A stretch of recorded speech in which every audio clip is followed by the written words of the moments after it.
and I'm feeling the shame around sex, and then I'm feeling this, of course, um, husband desire to want to make you feel better. And so when you come to me wanting sex, even though I have this shame and I'm not talking about it, like I feel obligated at that point to reciprocate with sex, and then sex becomes an obligation Yeah. because now I want to make you.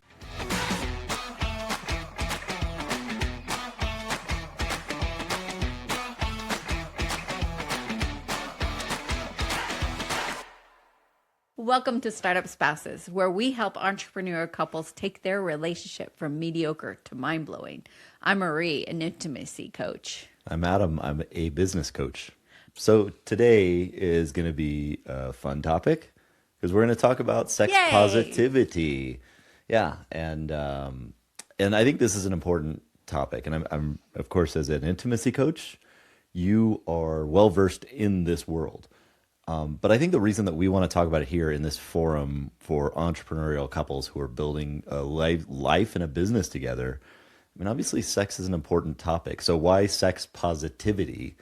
Well, I think there's been a journey that we've gone on where been able to, grow in our intimacy because of our inherent ability to, or our desire or our growth in becoming more positive about sex. Yes. And that's an important thing for us. And I think we want to convey that to people listening to the show.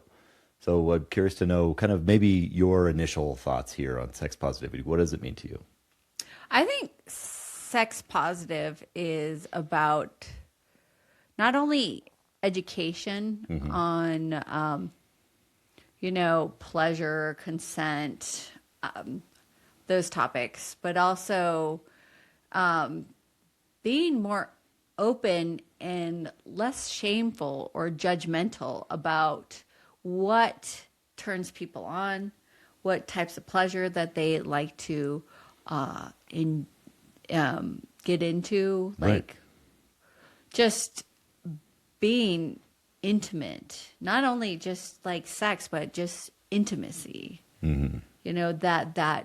That period between the sex and your work and your connection with somebody. It's like these all-encompassing part of your relationship with not only with your partner but with yourself. Yeah. So it's really important that we cultivate intimacy within our relationship and, more importantly, ourselves. Yeah. So being sex positive is educating yourself on the different aspects of pleasure and just reading topics about what turns you on and the enjoyment of it all. Yeah. Yeah. Well, I think we're already living especially in the United States and some other countries, like we're already living in an environment where we stigmatize certain aspects of sex and sexuality. And of course, that imprints itself already into our psyches about what is quote unquote good and bad.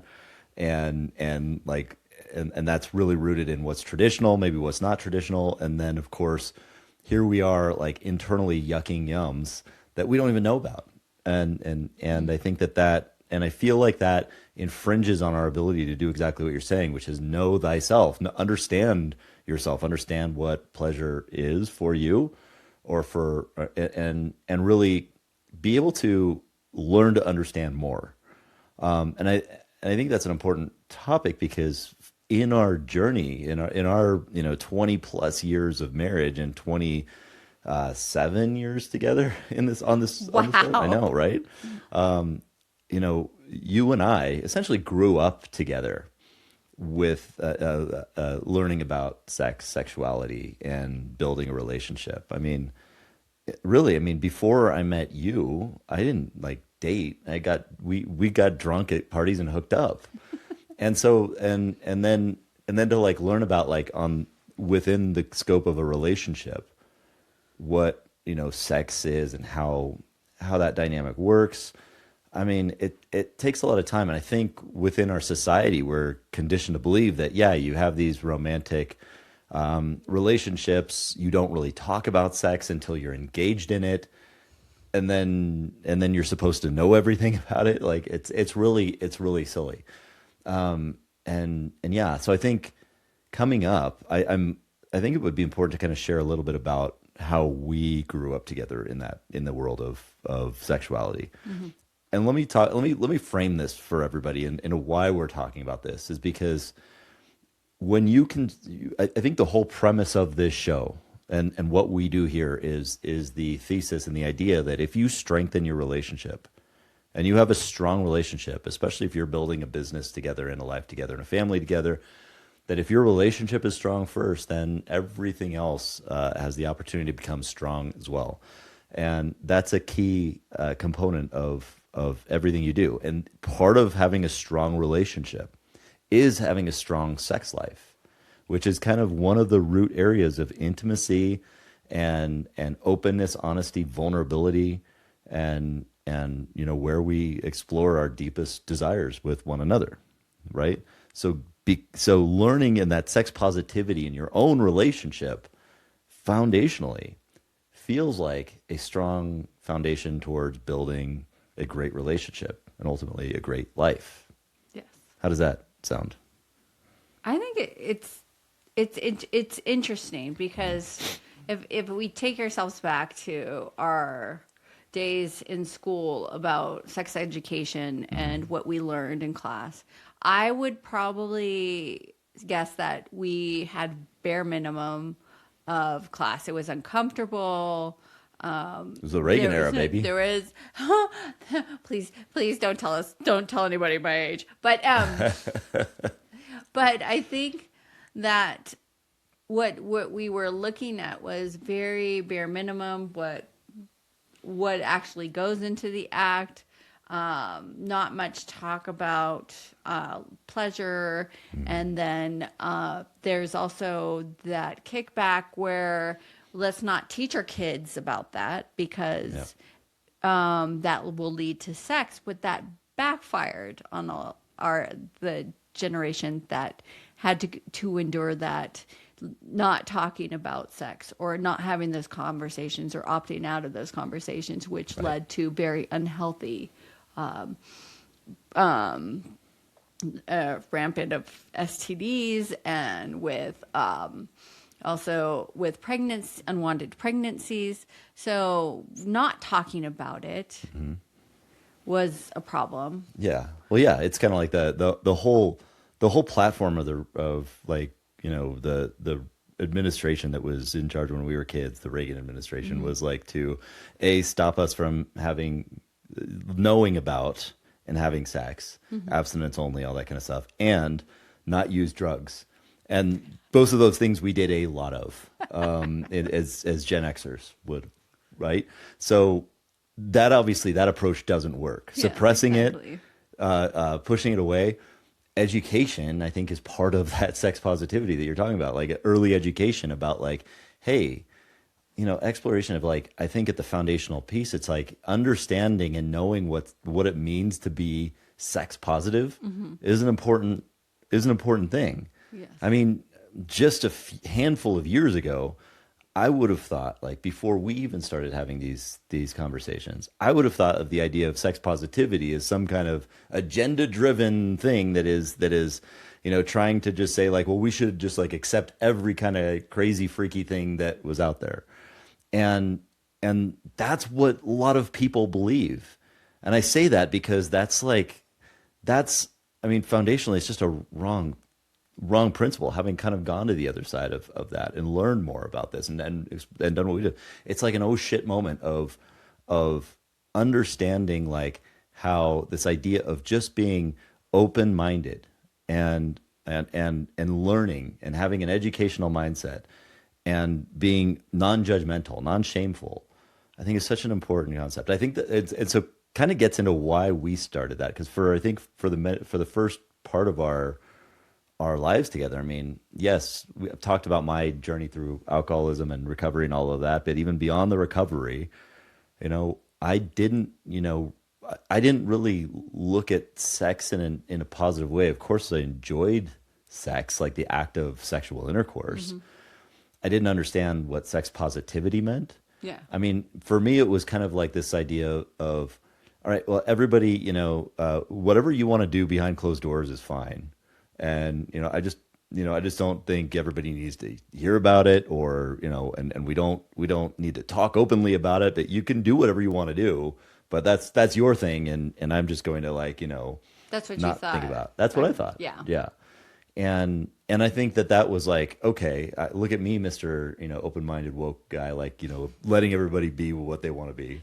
Stupid. But but it's like over time when we actually started engaging in more conversation, when you introduced me to some podcasts, many years ago, when we started to actually like learn about this and kind of learn about how people in the sex positive community were talking about sex and talking about it as a as pleasure being okay. I mean, we never talked about that in school, like pleasure being a good thing as opposed to like something that's like, oh, shameful.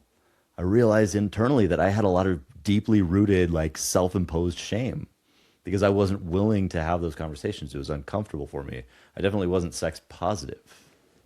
So Yes. so I think then we started having the conversations. And like I'll pause there because I want to hear your experience kind of as we kind of grew up together early in our marriage and to that point up to that point where we started talking more. Like what was your experience back then? Well, I had these desires and fantasies, but I was very uncomfortable not talking to you about it because that would be scary and very uncomfortable. So I wouldn't tell you.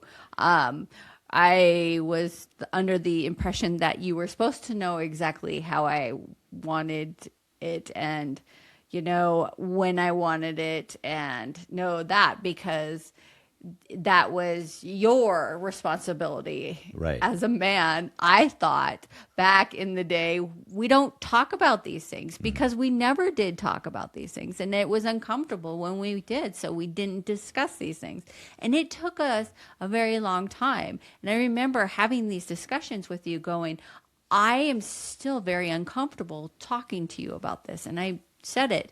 And we've gotten to now this point where we can talk openly about Mhm. it because we feel safe with one another. Mm. Because, again, part of sex positive is not shaming or judging people. And that's very important in Yeah. what other people feel or whatever other people think because they're thinking in their mind, I'm not normal and I can't talk about that. And that's really sad and scary place for people to be. Yeah. And that's how I felt But yeah, too. yeah, because it seems like we've established this like stigma that the only acceptable form of traditional sexual relationship is like missionary, like where get the job done, and to your point, we don't talk about it, and we're just supposed to know what we're doing and how to please a woman, and the jokes about like finding the clitoris and all this, yeah, it's all so like, and that's but that's the thing. And then, and I think fortunately, I feel like there are these resources out there that are kind of popping up where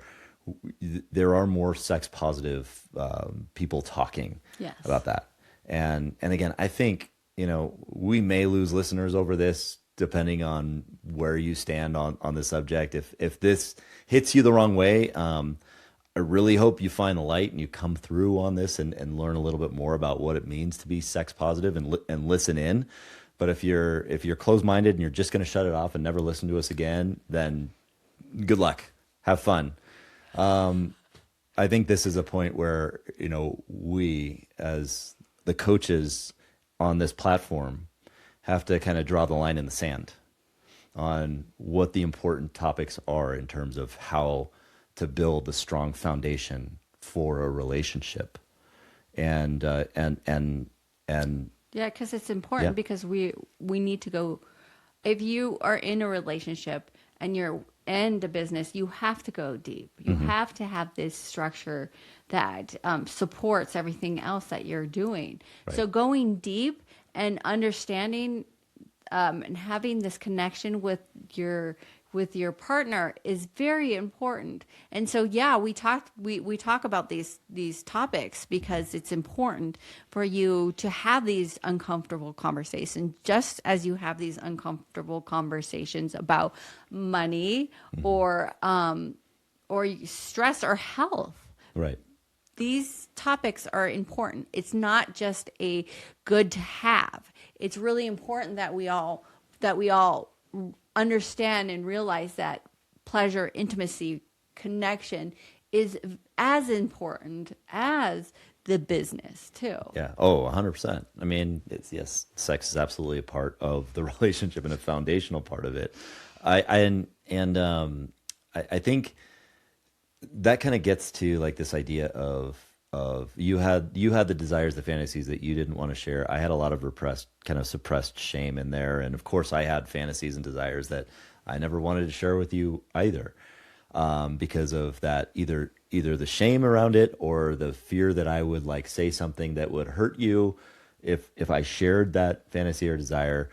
Did you feel that way too? Like the fear of like of pushing me away or like that I would. It was almost like, oh, I was, it was my own shame that I shouldn't be thinking this way. It was like deeper than that. Like, I can't tell you. Yeah. It wasn't even, I didn't even get to that part of me, but it was almost shameful from a religious background to have those thoughts and, and those desires and how that wasn't allowed in my Right. book, like for me personally. So it was a lot to come forward and say something to you too, Right.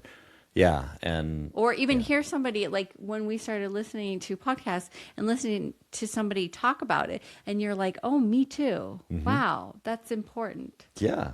Yeah. And like hearing the freedom that comes from that, the voice of the person when they're talking. And the podcast we started listening to, you introduced me to Sex with Emily, which is Emily Morse.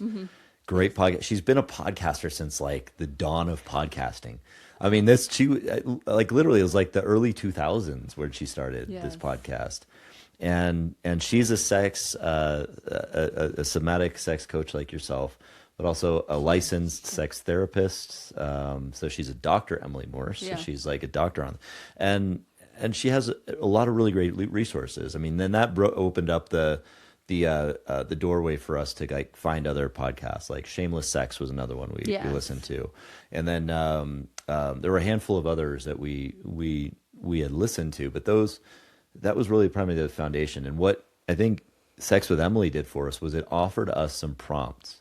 We had already started having these weekly meetings, which Yes. we've shared abundantly here. The start of communication. Now, I think this is an important point to make here. You know, with sex positivity, it's great to be sex positive, and be that in mind. We'll talk about in a second, like what it means to be sex positive. But I also want to say within the communication with your spouse, you can't not just, if you haven't had an environment of that safety yet established, you can't just jump in and start saying, "Here's my fantasies, here's my desires, let's go." You know, like you have like there has to be that establishing an environment where that safety exists, right? Exactly. Yeah.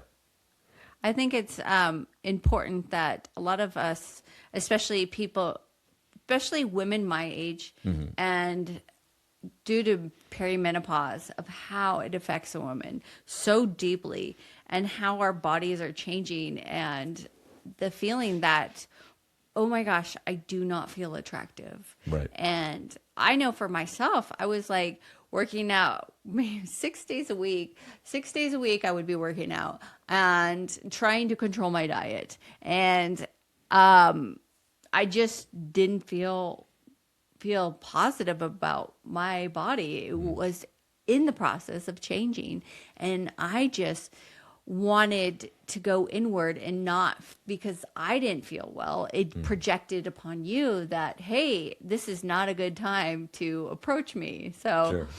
and just those keeping this thought process and not having the hormone replacement before that, and my knowing my testosterone was low, and my thyroid was low, and there were several, like just those, even those two themselves, and knowing the effects that it was having, and then throw on top of it our life stress, and I just didn't feel attractive at all. Right. I'm like, I am not sexy one bit. Like, Yeah.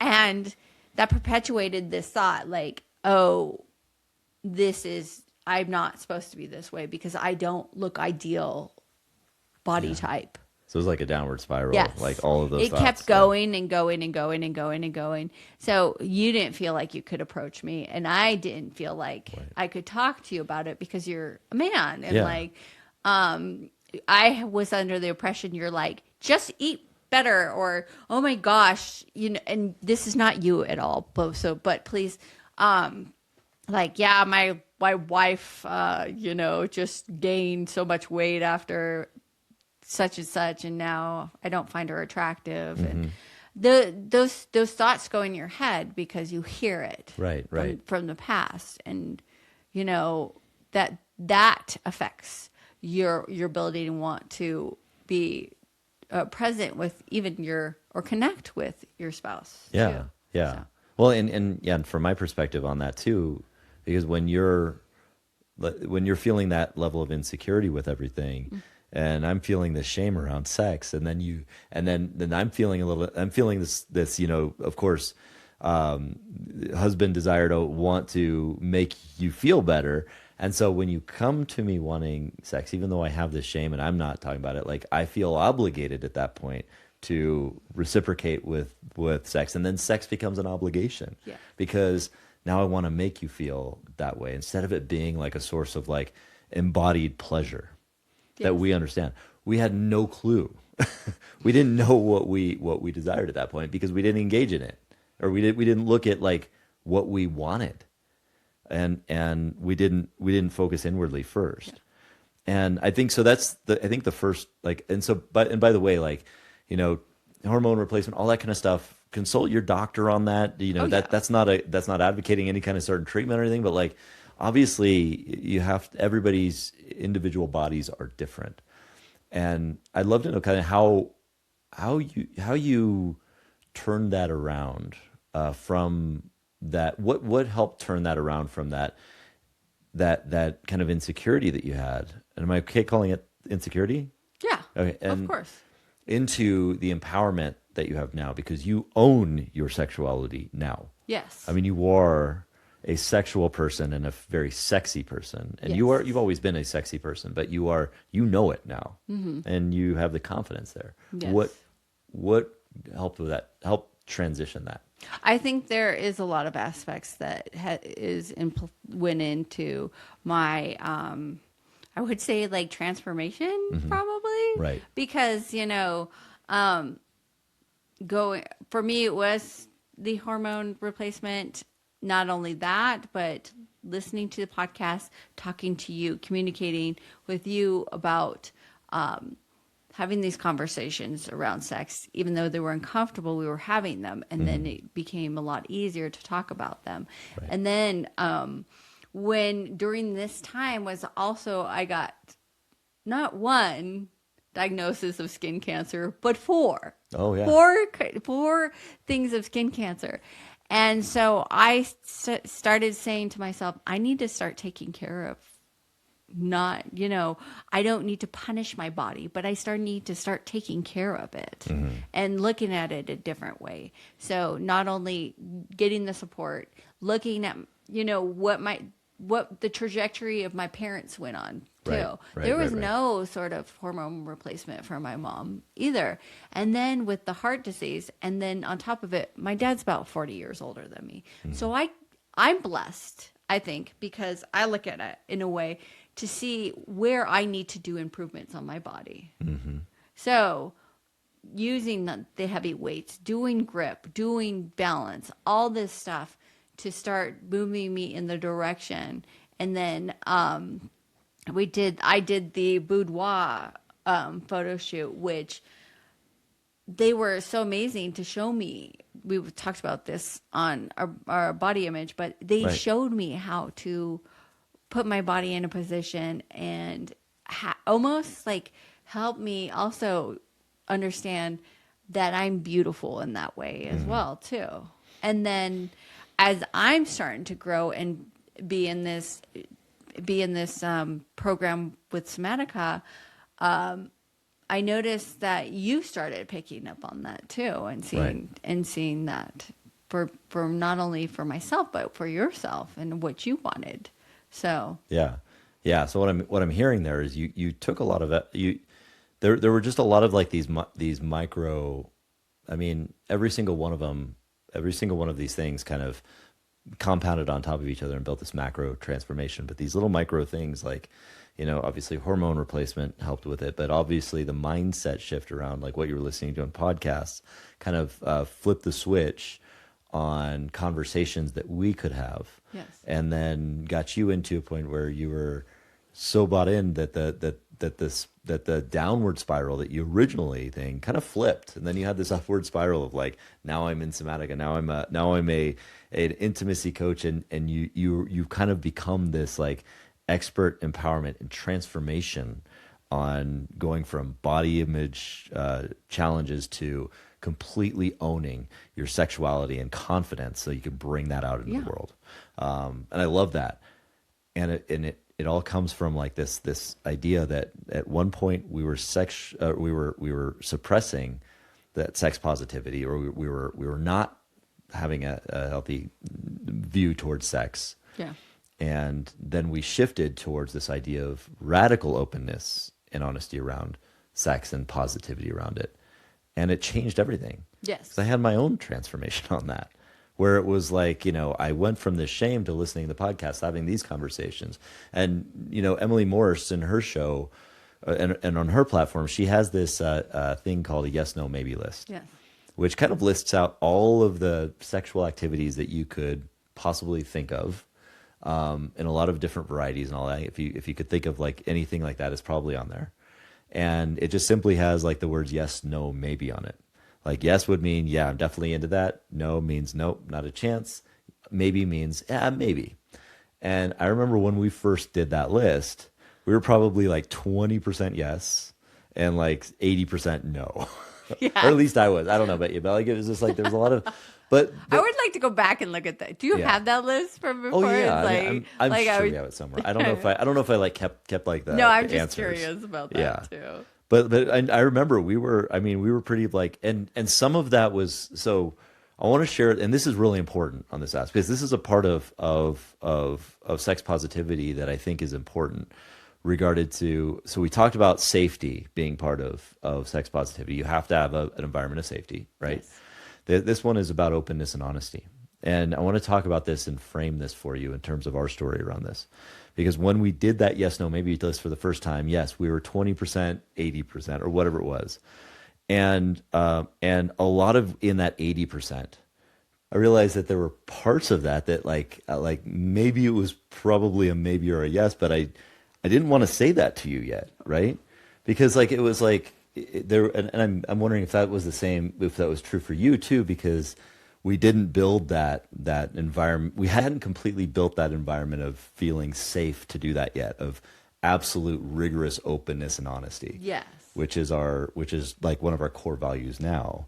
But but there was also also in that was in that 2080 was like when we looked at it, when we looked through it, it was like you might say like something was a yes, and I didn't say that, but I'm like, oh, I didn't know that. And that prompted a question that like prompted us to like think about it a little bit more. Yes. And it was something that maybe you were brave enough to share at that point because the safety window had opened a little bit more, but it was something you hadn't shared previously. And it was like after 20, like however many years of marriage it was at that point, we discovered something new, and it was like, oh, that's interesting. And so this whole idea of like actually asking questions around things, even if it's not our thing and we don't want to try it, like being willing to ask questions around it and look at it and be honest about it, that's sex positivity too. If you can build that environment of safety where you can be open and honest about it Yeah. through something like a yes, no, maybe list. Yeah. And this is a concept like relative to something called the Johari's window, which is a really cool like model of how why sex positivity can be so great for a marriage, and strengthening intimacy. Because we come into any kind of relationship or anything like that, the Johari's window basically has these four quadrants. It's these quadrants of like what we know about ourselves, right? And what others know about us. That quadrant up there on the upper left hand side, and then on the upper right hand side, I think it's what we know about ourselves, but others don't know about us, right? So that's what we keep hidden from everybody. And then there's the other quadrant that is what others know about us that we don't know about ourselves, right? That's the lower quadrant. Those are blind spots to us, but not to everybody. People may know something about us that we don't know about ourselves. And then there's the final lower right quadrant, which is the quadrant that says that you are that's basically your blind spot. That's what you don't know about yourself and what others don't know about you. Yes. But here's the cool thing: is that when you actually start to be vulnerable enough in this environment of safety to share something about yourself that's hidden to others, especially someone you love like your spouse, when you do that, and then when you're willing to hear, and when they do the same, and then when you hear more about yourself from them and you expand that, what you expand is you actually expand into the blind spots of what you didn't know you liked before. Yes. So the cool thing about this is that even though we were 20% on that yes, no, maybe list, over the course of time, it turned into like 50-50. That we discovered things about ourselves. So first of all, we were willing to share more about ourselves that we Yes. weren't before because we were creating a safe place, but we also discovered more about ourselves Yes. because we were more sex positive. That opened our world. Yes. And that's where we became like more sex positive and felt more free within the relationship that we are in to actually like enjoy the pleasure and feel safer, more confident. So yeah, curious to hear about that part of like openness and honesty relative to your thoughts. Well, with openness and honesty, it was a journey for us, and I feel that like I don't, and it's that's good. I think that it's a journey that we kind of eased our way into the conversation and kind of held back a little bit too, because then we could chip away at that conversation and start being more comfortable around having this and not shaming somebody for not being in a certain spot Right. either, or vice versa. It's really part of that intimacy is being vulnerable, and sometimes being vulnerable takes time because just to even kind of like try it on yourself. We have conversations about this all the time, but you process very verbally. Like you think? process, you can talk, and I need to chew on it for like a good maybe a day or two sometimes, like or at least a few hours. I But freaking hate that too. but see, and being married to another person who doesn't process the same way can be quite frustrating. Right. And like you want answers now, and I don't have those answers. And so it was okay that we went at this pace Yeah. because we could kind of try it on, see what it feels like, and be able to be like, wow, that's really cool, but it's a no for me right now. And because being part of that intimacy and part of that vulnerability is being in your body and feeling it for yourself. Right. Because we're up here, and this one makes a lot of judgments as I'm pointing to my head.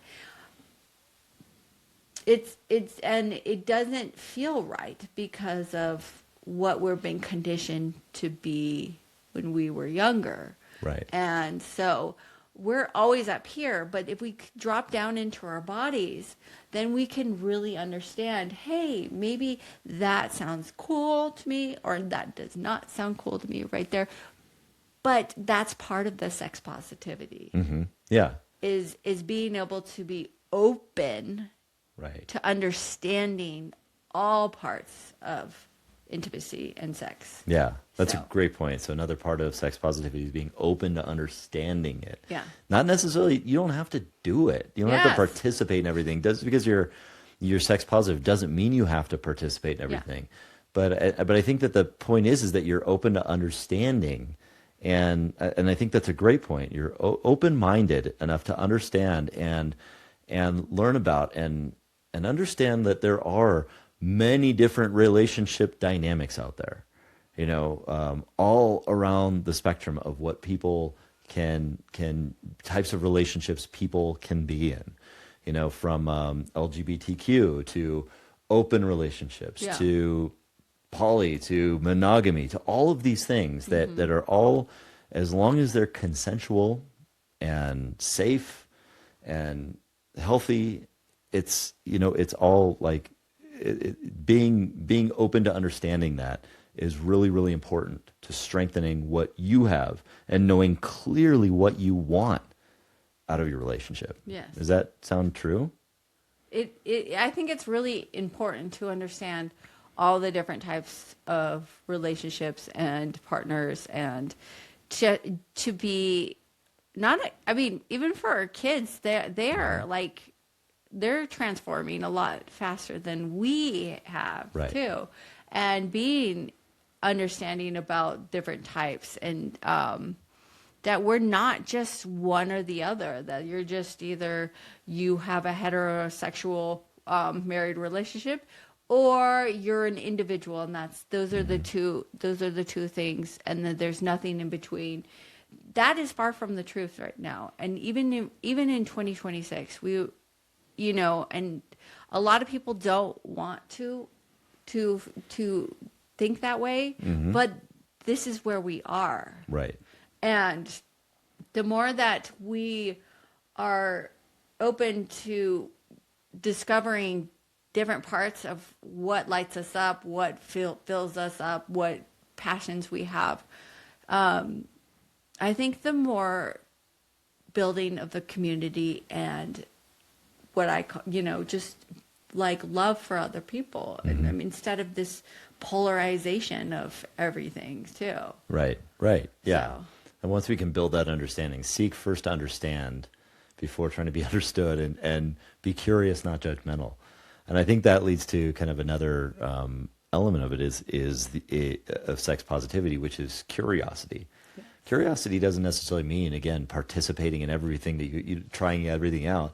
It is about curious, like bringing questions, getting curious, learning, seeking to understand, and really just driving towards learning more about it. Because then the more you learn about something, the more you understand about yourself. Yeah. You can understand yourself. It's just that curiosity brings a level of understanding and knowledge that allows you to make decisions.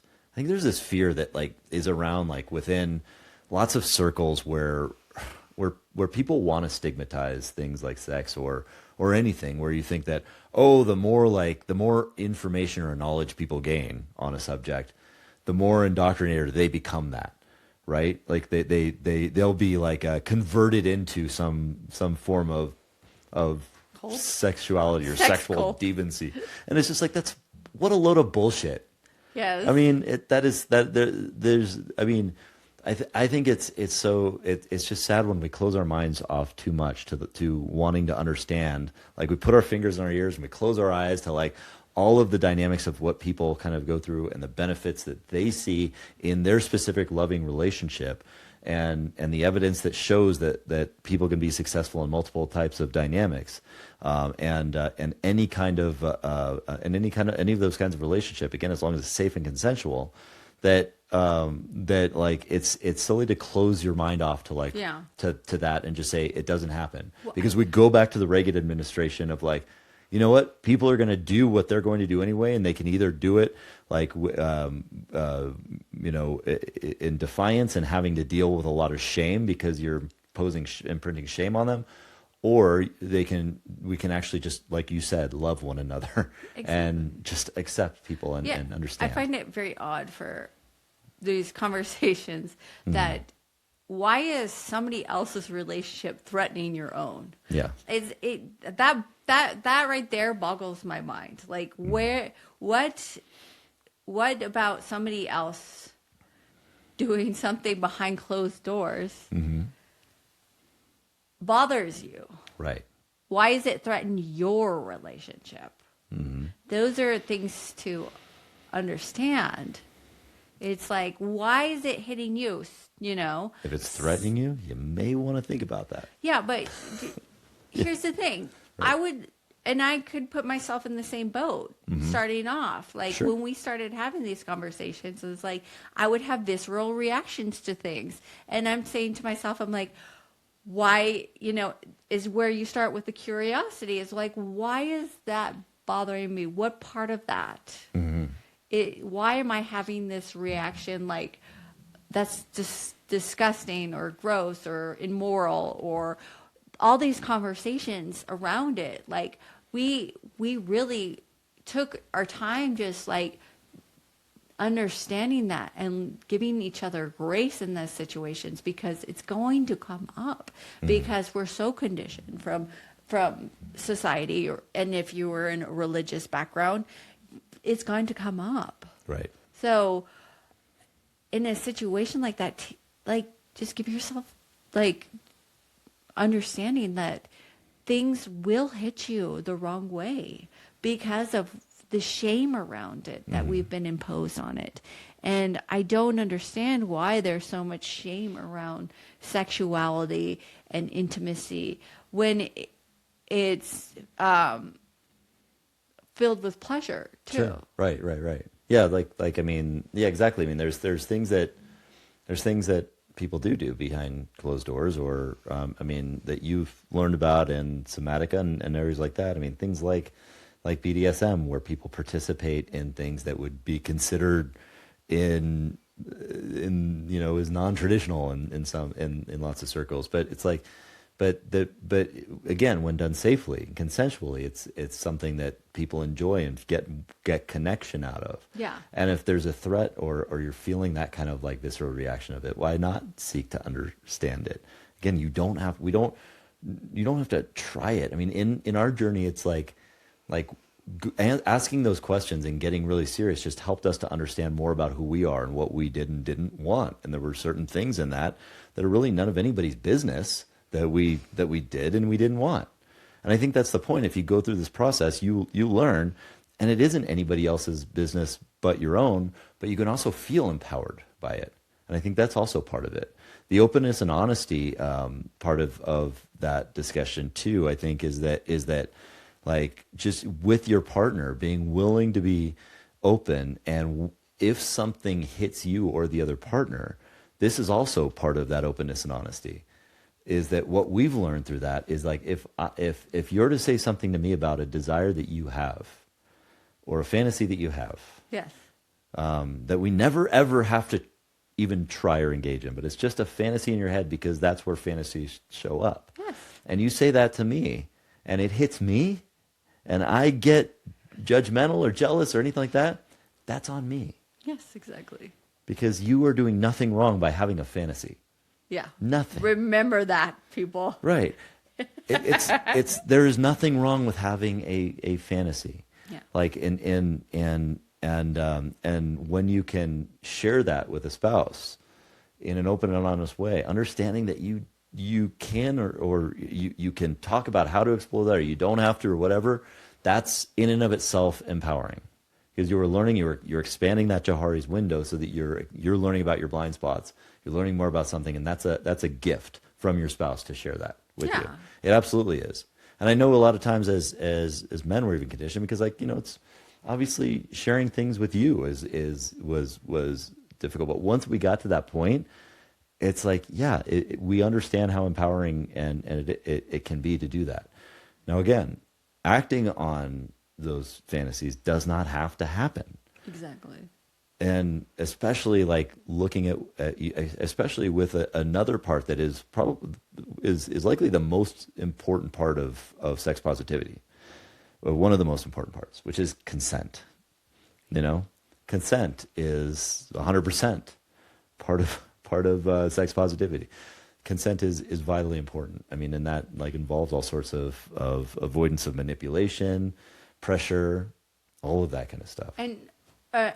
And as we're talking about consent, I want to make sure people understand that it's not a one-time thing. Mm-hmm. It's not just like, are we having sex or not having sex? It's a fluid part of your relationship because of the fact that some things might not, be okay at the moment. Like, Mm-hmm. I don't like it that way, or but it can be like, I don't want this, I want that. But it also could be kind of sexy by saying, oh, I really like when you kiss on my neck and then Mm-hmm. caress my shoulders. That really, having those conversations, consent doesn't always have to be just yes or no. Yeah, yeah. We're going to do it or we're not going to do it. I think it's important that people understand that part of it is consent, and that it's always living document, that it can be quite attractive because you're like, oh, somebody's like, oh, I like to rub your shoulders. Yeah. You know what? That would be great some other time, but I Mm-hmm. really would like you to massage my feet, Oh yeah. So like it's redirection. like, Yeah. it's like redirecting somebody Mm-hmm. too when you're having this conversation. And having these conversations are kind of like foreplay Oh, too. 100%. Like when we Yeah. were in those meetings, it was hot. Yes. Yes. I mean, yeah, even when we were talking about things when like that we would never like we weren't like interested in participating in, because that consent discussion was kind of like it was like building anticipation. Yeah. It was like, yeah, it was like, okay, well that's a no, that's a maybe, and it's Yeah. like, all right, well, like, humor, flirting, conversation, it comes into play there. And Yeah. that was yeah, I think so. As I'm understanding it there, when you're talking about consent, you can incorporate it into kind of some kind of foreplay, sexy talk, or that sort of thing. Yeah. I Yeah, mean, outside the bedroom, I think consent needs to happen 100%. outside. Yeah. It doesn't belong inside the bedroom. It belongs outside the bedroom So first. say more about that. Like say like how what does that mean? It belongs outside of the bedroom and not inside the bedroom. Because of the fact that you are discussing things that might be sensitive and take away from the experience that you're actually having too. Gotcha. So as I'm So, understanding that, you mean like even before getting the consent conversation going before, like especially if you're when you're when engaging in something that is new, like you're talking about it outside the bedroom, so you're kind of putting those rules of engagement inside in that, and then well, and then I'm curious, like when you're in the bedroom, how does consent play into it at that point? well, it's still pretty fluid too. Right. So, hey, it's less open-ended, like, what do you like? Yeah. So it's not And like more, it's more yeah, directive. yeah. So it's not like you're outside the bedroom and you all agree on you agree on something, then you go into the bedroom and it's like, all right, no, we agreed on it out there. We're fully in like on that. You can still the consent conversation continues into the bedroom.